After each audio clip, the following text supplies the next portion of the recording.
Welcome back everybody to the Plasma Gun build guide. Today we're going to be taking a new approach to the build guide videos. So I'm going to take you guys through the weapons, curios, and talent tree like usual, but we have tried to up the production quality a bit of the build guide. So if you guys like the content, don't forget to like, comment, subscribe. You know, we're a young channel, it really helps us build. Leave your comments and thoughts down below. Super appreciate the engagement on the channel. So without further ado, let's go ahead and hop into the weapons to get started. So our first melee weapon is the Munitorium Mark 6 Power Sword. So you want to take damage and cleave targets as your most important two modifiers, and mobility, finesse, and cleave targets is not as important. I said cleave targets or cleave damage earlier. You want high damage and cleave damage. And cleave targets is not as important because when you're using your energized attack, the maximum cleave I think is 7 enemies before it stops cleaving on enemies, and you kind of have infinite cleave when you're using that charge attack. So cleave targets not as important. However, it does help you when you're not using your charged attacks. And then finesse is very important because it affects your attack speed, but it also affects your crit multiplier. Crit multiplier we're not so worried about because we're not actually running any crit bonuses into our sword, but having that higher attack speed is useful for the power sword. And mobility is mobility, so if you have it, that's great. If you don't, it's not the end of the world. Then we have our perks. So 20% flak armor damage and melee weak spot damage is what I like to run. However, you could definitely run maniac damage instead of weak spot damage. And the reason I do this is because the power sword struggles to kill flak armored enemies, especially if you're not using the power charged attack, but it is really good at hitting weak spots. So we take that flak armored enemy damage to help us hit those flak armored shots, and then we also take the melee weak spot damage because it helps us just add a little bit more damage to those flak armored enemies if we're going for those weak spot shots, but it also gives us that melee weak spot damage to all other enemy types in the game. And particularly with this power sword, the push attack is great for hitting really high damage weak spot attacks, and this melee weak spot damage bonus also helps us against crushers, which this power sword is great at dispatching as well. So you hit them with, you energize your power sword, you'll hit a push attack that goes into the stab to the weak spot on the crusher, and you'll hit them with 2 light attacks, and that will usually kill most of your crushers. And you'll see more on the talent tree why we roll into more melee damage and how we make that possible. Then we get to our blessings. Slaughter and Power Cycler. Power Cycler is absolutely crucial for the power sword for obvious reasons. More power cycler attacks. The energized sword attacks are by far basically one of the strongest attacks in the entire game. So Power Cycler 4 is absolutely must have. Power Cycler 3 is okay. And honestly, if you don't have Power Cycler 3 or 4, you might want to opt for something more like the Chain Sword or something instead and just run a really strong one of those. So then we get into the Slaughter blessing. Let's not move on to the next weapon yet. We have 7% power for 4.5 seconds on kill, stacks 5 times. That's fantastic, especially since we're running the power sword. It's really easy to just charge it up, swing into a horde, and get like 4 or 5 kills on your first swing. And then, you know, we have power cycles, so you have 2 or 3 more, like 2 more swings after that to get more kills. So it's really easy to get Slaughter up really fast. But honestly, anything that gives you plus power or damage on kill or hit is fantastic to have for the power sword. So then we will be moving on to the biggest part of this build, the plasma gun. So the main idea with the plasma gun is that we want to hit high value targets with a lot of damage. So to start off with, you're going to absolutely want high damage and high stopping power, and the reason for that is that stopping power actually affects your armor penetration. So we need high damage and high stopping power. Those are most important too. You know, you need to have decent ammo because the the plasma gun, too much Apex Legends. Plasma gun does fantastic damage, but it does not have a lot of ammo, so you need decent ammo.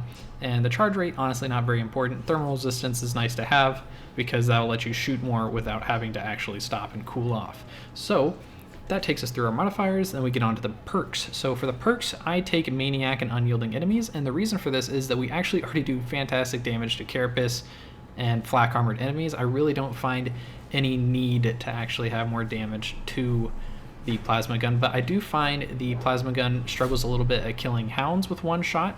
So you could take infested enemy damage if you find you have a problem with hounds, but hounds generally aren't that bad in the game anyways, and the power sword is great at taking them on. So we take maniac damage and unyielding damage. The unyielding damage is particularly really good at taking on monstrosities, so you want that extra 25% damage to monstrosities because, you know, we're using the plasma gun and we need to have some ability to take on monstrosities, especially since we aren't going to actually take crack grenades for this build. And then Maniac damage is really good for taking on those mutants that are charging at you, as well as the Maniac Ragers, whatever their name is, the guy, two hands, they run up to you and slap you in the face. They're really annoying. So having Maniac and unyielding damage really helps us round out our entire damage profile to have good damage against everything in the game. And we already have great damage for Carapace Armored, and we'll get into that right here with the blessings. Is we have Blaze Wave, so 8% power for every shot fired during continuous fire. So, you know, the more you're spamming your left click or you're doing charged attacks, you're getting an 8% power boost, and that stacks 5 times, so 8 times 5, that's like what, 45 or something? 40, 5, 10, 15, 20, 25, 30, yeah, that's 40% damage bonus for Blaze Away, or power bonus. So that's really powerful to have if you're spamming into a horde and you really need some help clearing out a horde, high value target, something like that. But then what we really have that's really good is Gets Hot, and you know, that's Blaze Away 3, so there might be a Blaze Away 4 as well. That would be even better. Then we have Gets Hot. Our build is really centering around this Gets Hot. So when we have Gets Hot, we have up to 50% crit chance scales on heat level. And the way I like to use this, and you'll see in our talent tree as well later, what we have is up to 75% crit chance between our talent tree and Gets Hot if we have them both maxed out. So we have up to 50% crit chance depending on heat level, plus our up to 25% crit chance from our talent tree allows us to get huge crit shots with our plasma gun. So what you'll do is you'll shoot your plasma gun, heat it up to, you know, 70-80% power, and then you will go for that charge shot on a weak spot on whatever high value target you have pinged. So you'll be doing huge damage multipliers to it, and you'll also be having this really good 75% chance at a crit hit is fantastic. So you really have a great shot at hitting a charged attack. So that is it for the plasma gun. You know, you can really run anything. I would really, for this build, we're running crit chance, so Gets Hot is extremely good and important. Blaze Away, you could sub that out for something else if you really wanted to, maybe something else that gives you plus power or damage. Anything else that you really like to run there would really work out. So let's get into the Curios really quickly then. Alrighty, so now that we are hopping into the Curios, so we take a standard layout of a Stamina Curio, Health Curio, and a Toughness Curio, and that just keeps us well-rounded as a veteran. For me, I take Block Efficiency. We have Sprint Efficiency on here, but you could also take Health or Toughness in that place, or Ability Recharge would be really great as well. And then we roll into Damage Resistance from Gunners. You know, we have Toughness Regeneration Speed on this middle one, not really purposeful, but accidental, and we have Sprint Efficiency as well. It's not the end of the world, but not perfect. You know, what we really want to have is some combination of plus toughness, plus health, damage resistant to gunners, block efficiency, and ability regeneration. Any of those that you like to run would be really great. And the reason for this is with this build we're in melee a lot because the plasma gun is not great for taking on everything because you'll run out of ammo and you have to cool off. It's really great for taking on high value targets and clearing out hordes, but when you need the sword, you need the sword, and you can't always be killing things with the curio or with the plasma gun. So you whip out the curios and you go ahead and go to town on the mobs with your sword. I say whip out the curios, you whip out the sword and you go to town on the mobs. So this is the overall run for the curios, but you can instead run, you know, maybe 2 toughness or 2 health, or take off the stamina and roll a plus wound. You know, there's all kinds of things you can do here. Curios are really not the end all be all for this build. It's really whatever you're really confident and comfortable with running. But for our talent tree, I will say that running a plus stamina is good because we are using a perk that consumes our stamina to increase our crit chance, so having a plus stamina curio is nice to have. Alright, so now I'm going to go ahead and take you guys through the talent tree. If you like the content, don't forget to like and subscribe. Trying to make a nicer build guide today. So anyways, we're going to go ahead and for this plasma gun build, go through this left column here because I think this long shot is a really solid bonus to have and it's really easy to use, as well as having exhilarating takedown is a really great and reliable toughness and toughness damage reduction to get on, to easily get for the plasma gun. However, you can absolutely come through this middle column. I would take close order drill and confirmed kill, and maybe charismatic as well is fantastic because we are running voice of command down here at the bottom of the skill tree. So, you know, taking charismatic, you can absolutely not go wrong going through this middle column instead. But I'm taking through this left column, especially just since we get this huge long shot bonus. And then we have our 5% health bonus. That's great. We get our 15% toughness that you have to take no matter what. And then instead of taking crack grenades like I usually do on most builds, however, you could take them if you really wanted to. I find that in order to really well round out this build, and that's what it is playing Darktide is like, is you really want to be able to have a well-rounded build.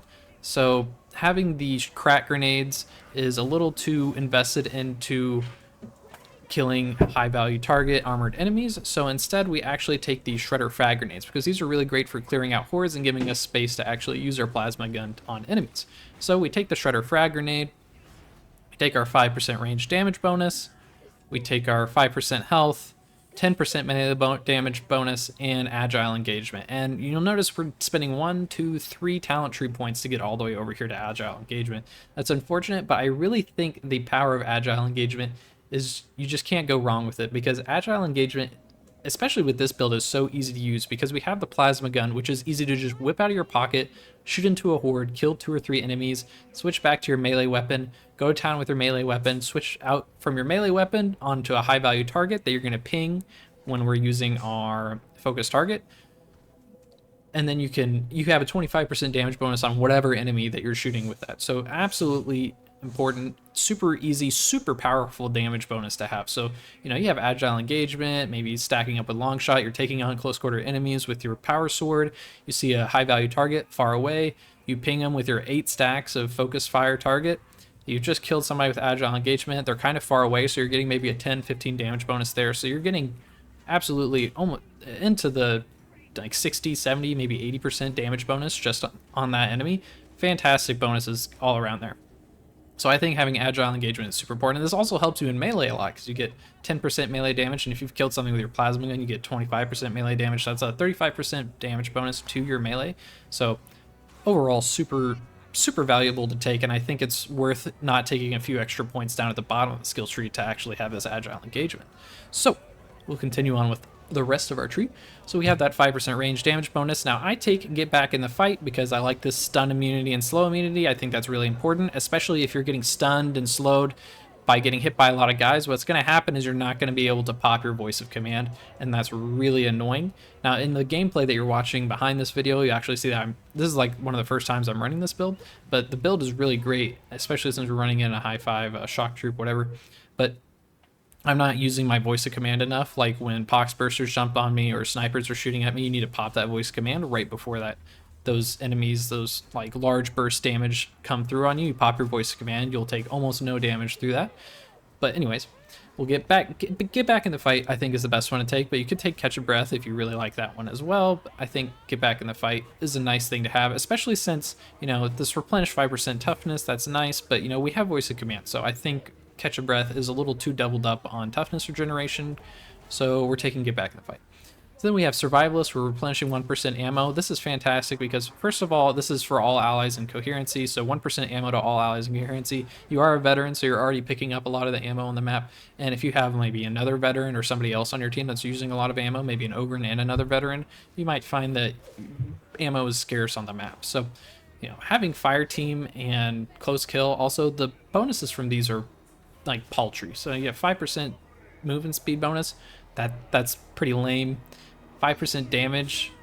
I mean, it is to all allies in coherency. That's nice, but really weak damage bonuses. So replenish 1% ammo is actually pretty huge, especially since we're using the plasma gun and we're focusing on elite and specialist enemies with the plasma gun. So really, there's just no the survivalist is the obvious pick here. This will also help you through work missions, maelstrom missions where there are significantly less or no ammo drops on the map. So this will make sure you actually never run out of ammo, because there are mission types where there is limited ammo. So this is just absolutely must take. Now these grenade tinkers are cool as well, and I think I'm going to make another build guide, so subscribe for that. But we're going to have like kind of a gunslinger grenade user, grenade spammer build for the veteran with the shredder frag grenades. I think that's going to be really fun. I also, when making this build, went down into kill zone and opening salvo, but we're not taking opening salvo for a specific reason. That's because we're using the plasma gun. And you'll find when you use the plasma gun, you have like two magazines, the one that's in your gun and the one that you can reload to. You reload very not often with the plasma gun, although you can reload cancel through the reload of the plasma gun, which makes it much faster to reload with. But I find that you hardly ever actually reload with opening salvo, so you only get like 1 or 2 shots for that first 10% ammo with only 10% increased range crit chance. So it is good, and you know, we do have already really good crit chance on this build, so I don't think this is necessary to take because we're already pretty slim on skill tree points. There are more things on this build we want to take, but we can't get to. And then this 15 base range damage is nice, but it's when no enemies within 8 meters. When you start playing on higher difficulties, you know, maybe not the most consistent thing to have up, so we skip that one as well. So here we have 5% toughness damage reduction. That's great.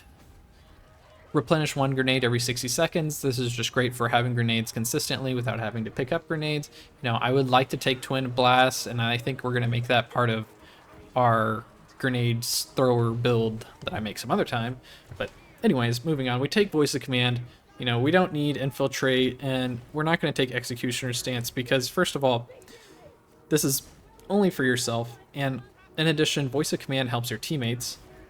So yeah, and also we don't need this extra range damage or weak spot damage, honestly. You know, we already have probably agile engagement up a lot of the time. We already have long shot.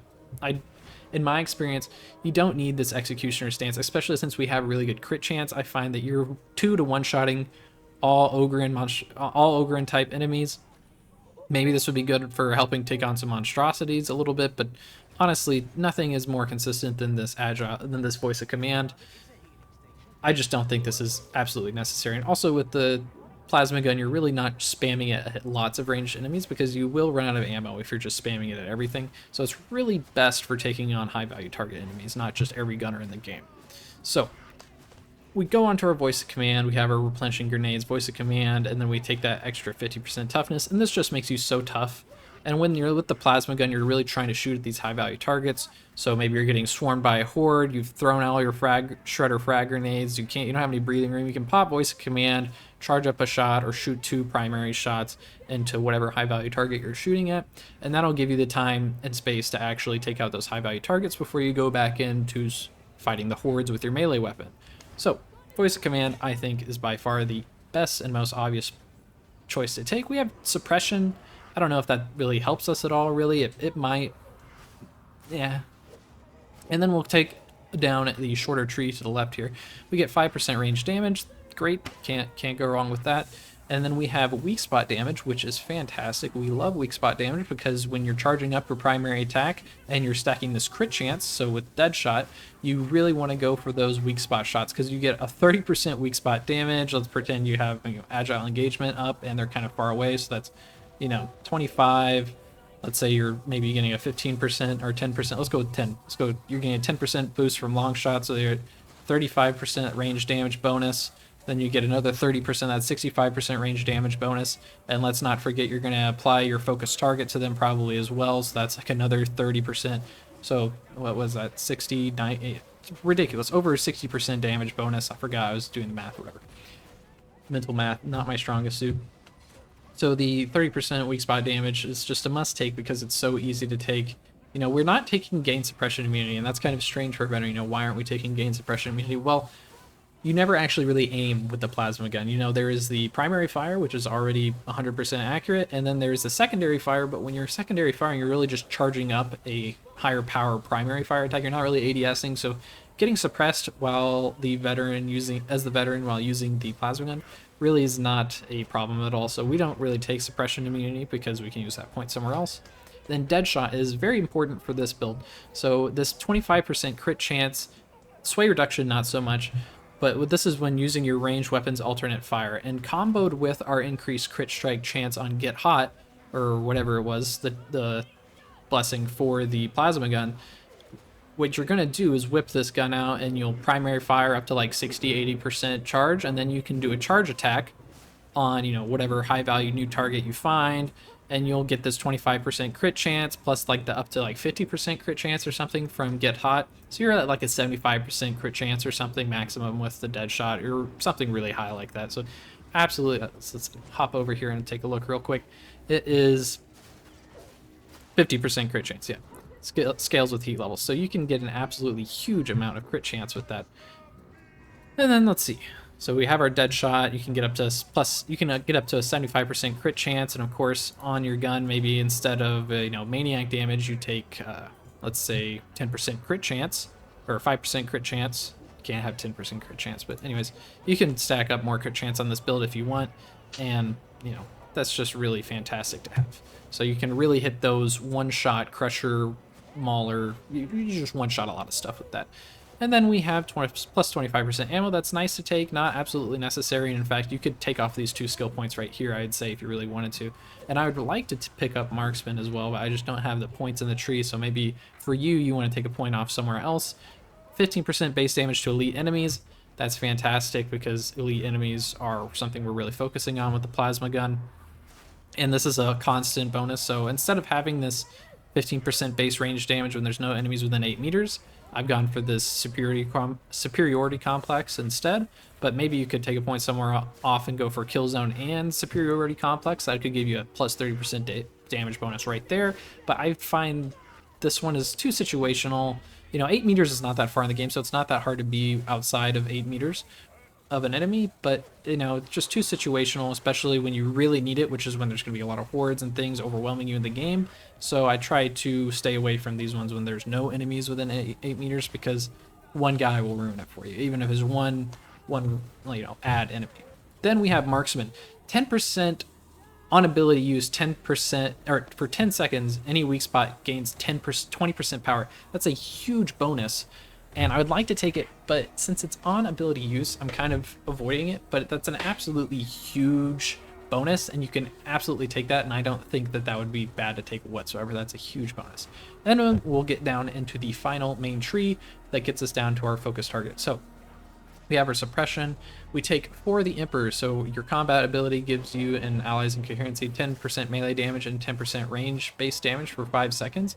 So if you're using this, and then you also hop in on marksman, you're getting plus 20% power and then plus 10% base range damage on using voice of command. So you can absolutely roll into this voice of command that really gives you some more power. And this is for all friendlies in coherency, all teammates, all allies in coherency. That's what they use. So this is for all allies in coherency, and if you decide to come through this middle path and you took charismatic for 50% aura radius, you're giving this bonus to your teammates a lot. So I have taken this one on ability use because when you are using ability, you do need more damage, and this is really easy. You don't have to go for weak spot shots or something with this. So I think it's very consistent and it's helpful for your team. And also just the other 2 bonuses here are not the best. Now, Born Leader is also really good. So you could take for the Emperor or Born Leader. I think both of those are good options. I'm taking for the Emperor personally.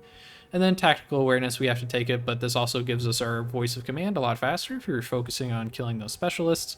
We have Iron Will, 50% reduced toughness damage if over 75% toughness. That's going to make us a little bit more tanky, and since we're using voice of command, this is up a lot. But you could also take Inspiring Presence. I definitely would not take Demolition Team. I don't think that's particularly good, so I would stay away from Demolition Team. This is only a 5% chance. I mean, it's only elite or specialist enemies. If it was any enemy in the game and like a 2.5% chance or something, that would be kind of cool. But it's only elite and specialist enemies, so I stay away from it. Then we have plus 25% toughness. That's nice to have for our veteran, since we are a squishy veteran. You could take Rending Strikes. This is 10% rending to all weapons, but since we're using the plasma gun, it really doesn't care about armor. So we skip that one. And the Power Sword, as long as you're using a charge attack, doesn't really care about armor either. So we stay away from adding rending on this build, but say maybe you're using another weapon that's not a plasma sword, you could be more interested in this. But honestly, Bring It Down is such a huge bonus that you can't really ignore that. So you have a 20% damage bonus to Ogrins and Monstrosities.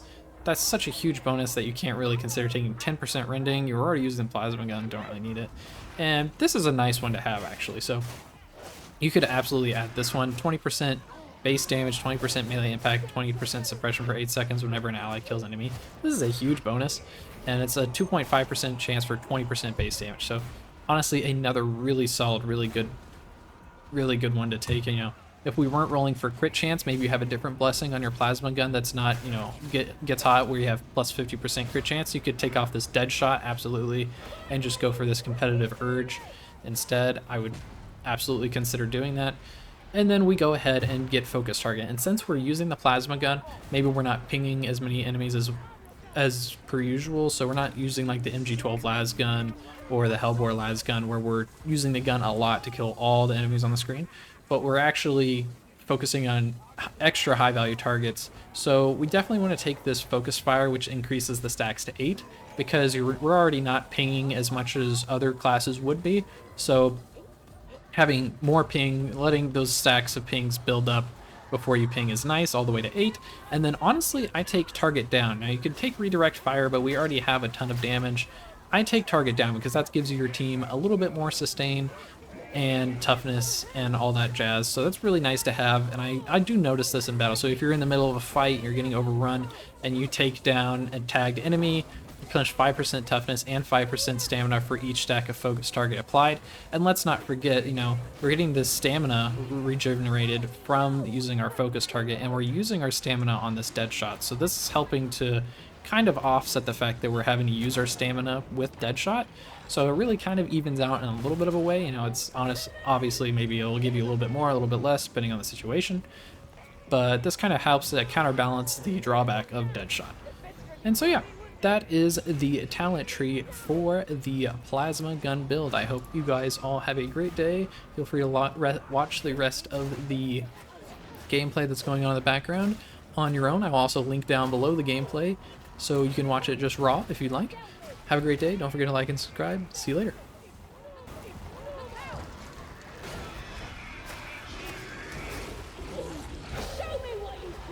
I love that the bot activated the